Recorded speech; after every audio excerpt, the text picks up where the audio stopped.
नमस्कार प्रियजनों। आज हम आपको राधा अष्टमी पर्व की कथा सुनाने जा रहे हैं।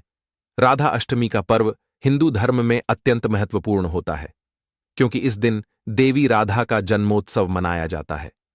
भगवान श्री कृष्ण और राधा के प्रेम की कथा से जुड़े इस त्योहार को विशेष रूप से वृंदावन और बरसाना में धूमधाम से मनाया जाता है। राधा और कृष्ण का प्रेम सिर्फ सांसारिक प्रेम का प्रतीक नहीं, बल्कि आत्मा और परमात्मा के मिलन का प्रतीक है।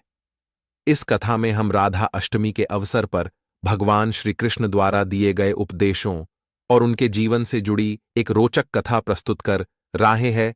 राधा और कृष्ण का दिव्य प्रेम। भगवान श्री कृष्ण और राधा का प्रेम कथा सिर्फ एक प्रेम कहानी नहीं है, बल्कि यह प्रेम की सर्वोच्च अवस्था का प्रतीक है, जिसमें दो आत्माएं एक हो जाती हैं। कहते हैं कि राधा और कृष्ण का प्रेम इस ब्रह्मांड से परे है। यह संसारिक मोह माया से भी परे है। यह प्रेम किसी शारीरिक या भौतिक बंधन में नहीं बंधा, बल्कि यह एक आध्यात्मिक प्रेम है। कृष्ण ने राधा के प्रेम को सर्वोच्च स्थान दिया और कहा कि राधा मेरे हृदय में बसती है। राधा के बिना कृष्ण अधूरे हैं और कृष्ण के बिना राधा। यह कथा इस बात का प्रमाण है कि प्रेम का अर्थ त्याग, समर्पण और आत्मीयता से है। कृष्ण ने एक बार कहा था, राधा प्रेम का साक्षात स्वरूप है। उनका प्रेम शुद्ध, निष्काम और निस्वार्थ है।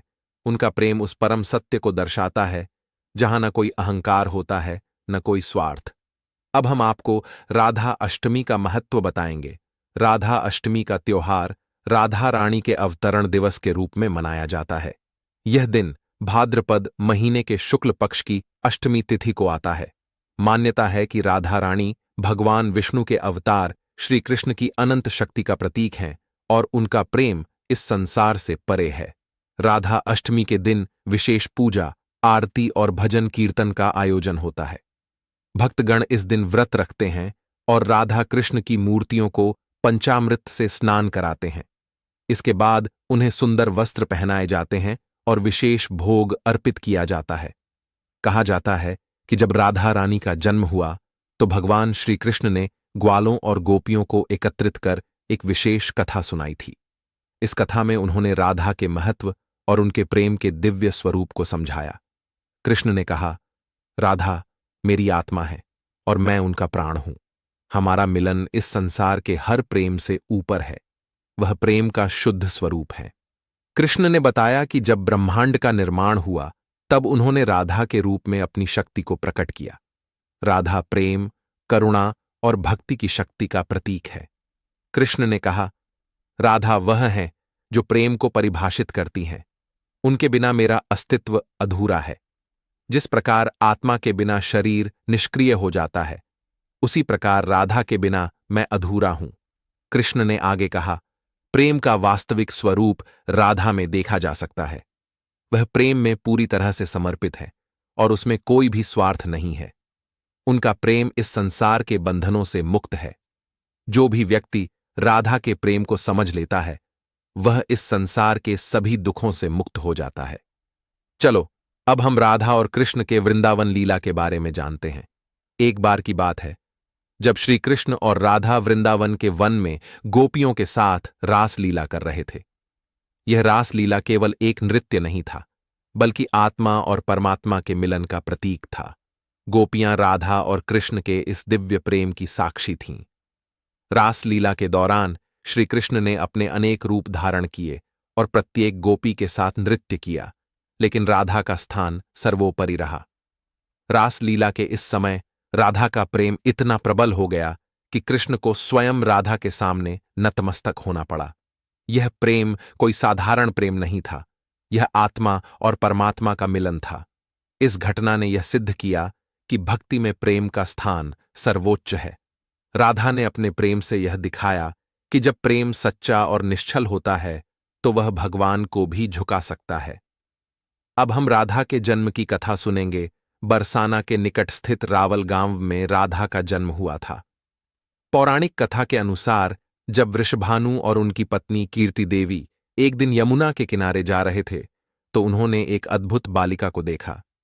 यह बालिका कोई साधारण बालिका नहीं थी, यह स्वयं राधा थीं जो धरती पर अवतरित हुई थीं। वृषभानु ने उस बालिका को गोद में उठाया और उसे अपने घर ले गए। राधा रानी का जन्म भी किसी चमत्कार से कम नहीं था। वह जन्म से ही दिव्य थीं और उनके आगमन से चारों ओर दिव्यता का संचार हो गया था। अब हम कृष्ण और राधा की पहली मुलाकात के बारे में जानेंगे। कृष्ण और राधा की पहली मुलाकात भी अत्यंत अद्भुत थी। जब कृष्ण और बलराम पहली बार राधा के गांव आए, तब कृष्ण ने देखा कि राधा अपनी सखियों के साथ खेल रही थीं। जैसे ही राधा ने कृष्ण को देखा, उनका मन एक अद्भुत आनंद से भर गया। यह प्रेम की पहली अनुभूति थी। राधा और कृष्ण के मिलन ने इस संसार को प्रेम की एक नई परिभाषा दी। उनके प्रेम में कोई भौतिक इच्छाएं नहीं थीं, यह केवल आत्मा का मिलन था। कृष्ण और राधा का प्रेम इस बात का प्रतीक है कि सच्चा प्रेम सभी बंधनों से मुक्त होता है। राधा ने अपने प्रेम से कृष्ण के हृदय को जीत लिया और कृष्ण ने राधा को अपनी आत्मा के रूप में स्वीकार किया। राधा कृष्ण के प्रेम का महत्व। राधा कृष्ण का प्रेम आत्मा और परमात्मा के मिलन का प्रतीक है। इस प्रेम में कोई शर्तें नहीं हैं, कोई अपेक्षाएं नहीं हैं। राधा का प्रेम पूर्ण रूप से निस्वार्थ है और कृष्ण ने राधा के इस प्रेम को सर्वोच्च स्थान दिया है। कहते हैं कि जब कृष्ण गोकुल छोड़कर मथुरा चले गए तो राधा का हृदय टूट गया, लेकिन उन्होंने कभी अपने प्रेम में कोई कमी नहीं आने दी। उनका प्रेम शाश्वत था, जो समय और स्थान की सीमाओं से परे था। भगवान श्री कृष्ण ने कहा था, राधा के बिना मैं कुछ भी नहीं हूं। उनका प्रेम मुझे जीवन देता है और उनका समर्पण मुझे शक्ति देता है। राधा का प्रेम वह शक्ति है जो संसार को चलाती है। जन्माष्टमी की तरह ही राधा अष्टमी का विशेष महत्व है। कहते हैं कि राधा अष्टमी का व्रत करने से सभी पापों का नाश होता है। इस दिन विवाहित महिलाएं संतान सुख और अखंड सौभाग्य की प्राप्ति के लिए व्रत रखती हैं। पौराणिक कथाओं के अनुसार जो लोग राधा जी को प्रसन्न कर देते हैं, उनसे भगवान श्री कृष्ण अपने आप प्रसन्न हो जाते हैं। कहा जाता है कि व्रत करने से घर में मां लक्ष्मी आती हैं और मनोकामनाएं पूरी होती हैं। राधा अष्टमी व्रत की पूजा विधि प्रातःकाल स्नानादि से निवृत्त हो जाएं। इसके बाद मंडप के नीचे मंडल बनाकर उसके मध्य भाग में मिट्टी या तांबे का कलश स्थापित करें। कलश पर तांबे का पात्र रखें। अब इस पात्र पर वस्त्राभूषण से सुसज्जित राधा जी की सोने, संभव हो तो, की मूर्ति स्थापित करें। तत्पश्चात राधा जी का षोडशोपचार से पूजन करें। ध्यान रहे कि पूजा का समय ठीक मध्याह्न का होना चाहिए। पूजन पश्चात पूरा उपवास करें अथवा एक समय भोजन करें। दूसरे दिन श्रद्धानुसार सुहागिन स्त्रियों तथा ब्राह्मणों को भोजन कराएं व उन्हें दक्षिणा दें। श्री कृष्ण भक्ति के अवतार देवर्षि नारद ने एक बार भगवान सदाशिव के श्री चरणों में प्रणाम करके पूछा, हे महाभाग, मैं आपका दास हूं, बतलाइए, श्री राधा देवी लक्ष्मी हैं या देवपत्नी, महालक्ष्मी हैं या सरस्वती हैं? क्या वे अंतरंग विद्या हैं या वैष्णवी प्रकृति हैं? कहिए, वे वेद कन्या हैं, देव कन्या हैं अथवा मुनि कन्या हैं? सदाशिव बोले, हे मुनिवर, अन्य किसी लक्ष्मी की बात क्या कहें? कोटि कोटि महालक्ष्मी उनके चरण कमल की शोभा के सामने तुच्छ कही जाती है। हे नारद जी, एक मुंह से मैं अधिक क्या कहूं? मैं तो श्री राधा के रूप, लावण्य और गुण आदि का वर्णन करने में अपने को असमर्थ पाता हूं। उनके रूप आदि की महिमा कहने में भी लज्जित हो रहा हूं। तीनों लोकों में कोई भी ऐसा समर्थ नहीं है जो उनके रूपादि का वर्णन करके पार पा सके। उनकी रूप माधुरी जगत को मोहने वाले श्री कृष्ण को भी मोहित करने वाली है। यदि अनंत मुख से चाहूं तो भी उनका वर्णन करने की मुझमें क्षमता नहीं है। नारद जी बोले, हे प्रभो, श्री राधिका जी के जन्म का माहात्म्य सब प्रकार से श्रेष्ठ है। हे भक्त वत्सल, उसको मैं सुनना चाहता हूं। हे महाभाग, सब व्रतों में श्रेष्ठ व्रत श्री राधाष्टमी के विषय में मुझको सुनाइए। श्री राधा जी का ध्यान कैसे किया जाता है? उनकी पूजा अथवा स्तुति किस प्रकार होती है? यह सब सुझ से कहिए। हे सदाशिव, उनकी चर्या, पूजा विधान तथा अर्चन विशेष सब कुछ मैं सुनना चाहता हूं।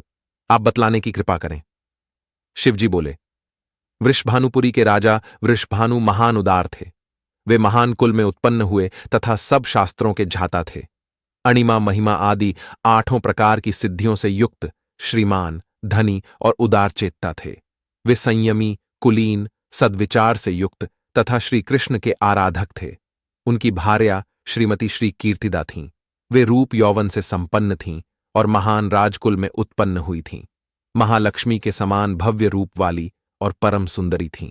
वे सर्व विद्याओं और गुणों से युक्त कृष्ण स्वरूपा तथा महापतिव्रता थीं।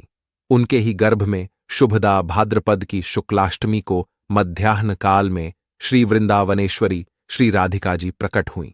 हे महाभाग, अब मुझसे श्री राधा जन्म महोत्सव में जो भजन पूजन अनुष्ठान आदि कर्तव्य हैं उन्हें सुनिए। सदा श्री राधा जन्माष्टमी के दिन व्रत रखकर उनकी पूजा करनी चाहिए। श्री राधा कृष्ण के मंदिर में ध्वजा, पुष्पमाल्य, वस्त्र, पताका, तोरणादि नाना प्रकार के मंगल द्रव्यों से यथाविधि पूजा करनी चाहिए। स्तुतिपूर्वक सुवासित गंध, पुष्प, धूपादि से सुगंधित करके उस मंदिर के बीच में 5 रंग के चूर्ण से मंडप बनाकर उसके भीतर षोडश दल के आकार का कमल यंत्र बनाएं।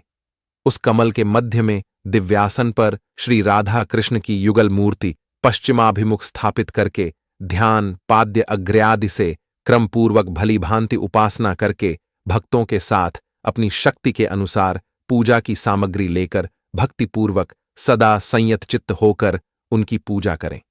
राधा अष्टमी का पर्व केवल देवी राधा के जन्म का उत्सव नहीं है, बल्कि यह प्रेम, भक्ति और समर्पण का प्रतीक है। इस दिन भगवान श्री कृष्ण के उपदेशों को याद किया जाता है, जिन्होंने राधा के प्रेम की महिमा को सर्वोच्च स्थान दिया। राधा कृष्ण का प्रेम हमें यह सिखाता है कि सच्चे प्रेम में कोई शर्तें नहीं होती और प्रेम का असली स्वरूप आत्मा और परमात्मा के मिलन में ही निहित है। राधा अष्टमी पर भक्तगण राधा और कृष्ण की पूजा करते हैं, उनकी लीला का स्मरण करते हैं और उनके प्रेम को आदर्श मानकर जीवन जीने का प्रयास करते हैं। राधा रानी की कृपा से भक्तों को प्रेम, शांति और भक्ति का आशीर्वाद मिलता है। प्रिय भक्तजनों, राधा अष्टमी पर प्रातःकाल स्नानादि से निवृत्त हो जाएं। इसके बाद मंडप के नीचे मंडल बनाकर उसके मध्य भाग में मिट्टी या तांबे का कलश स्थापित करें। प्रिय भक्त जनों, राधा रानी और श्री कृष्ण भगवान की कृपा आप पर बनी रहे। हमारे चैनल को सब्सक्राइब करें, लाइक करें और राधा रानी की अपार कृपा आप पर सदा ही बनी रहे। धन्यवाद।